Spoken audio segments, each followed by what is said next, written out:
Shalom, shalom, que le nom du Seigneur soit béni. Ce matin, nous avons la joie et le privilège de partager l'évangile de Luc au chapitre 13 du verset 1 au verset 9. C'est un passage qui nous parle de la repentance.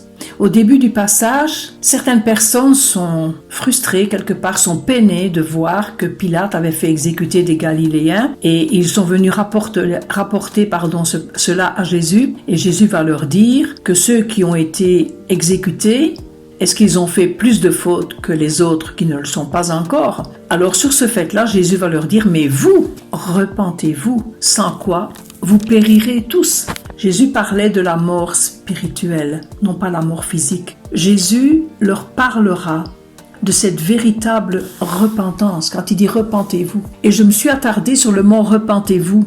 Repentez-vous, en grec, veut dire métanoïa. Métanoïa, ça veut dire une métamorphose intérieure de notre cœur. La souffrance intérieure qui est produite par la conviction du péché, c'est un profond désir de changer. Une métamorphose, c'est une transformation totale. Pour cela, je pensais à la chenille et le papillon. Vous connaissez tous les chenilles, elles sont là qu'elles rampent en permanence, c'est leur vie sur cette terre. Mais lorsqu'il y a cette métamorphose, qu'elles deviennent un papillon, il y a une souffrance, oui, mais quel extraordinaire changement! Lorsque le papillon ne rampe pas, il vole dans les airs, il est splendide par sa beauté, tout est changé, il n'y a plus rien de la chenille. Et le Seigneur nous invite à nous repentir, c'est une nécessité pour obtenir les choses spirituelles.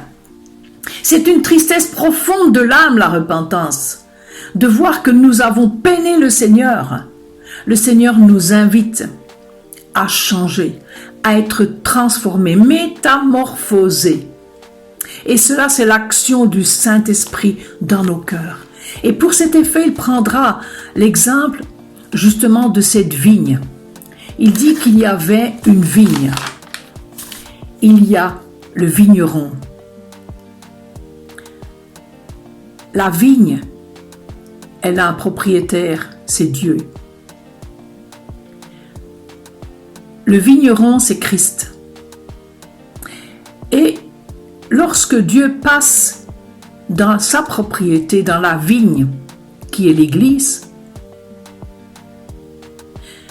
le figuier, c'est moi, c'est toi. Et lorsqu'il passe, il ne voit pas de changement, il ne voit pas de transformation. Cela dure 3 ans déjà.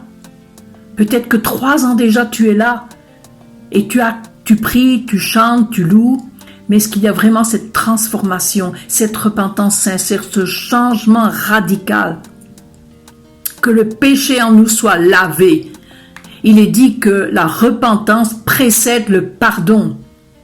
Chers amis, revenons au Seigneur des cœurs sincères. Nous avons un avocat, le vigneron, c'est Christ.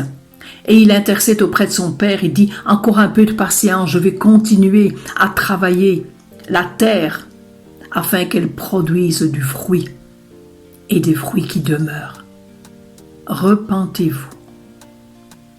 Je vous souhaite une bonne journée dans le nom du Seigneur.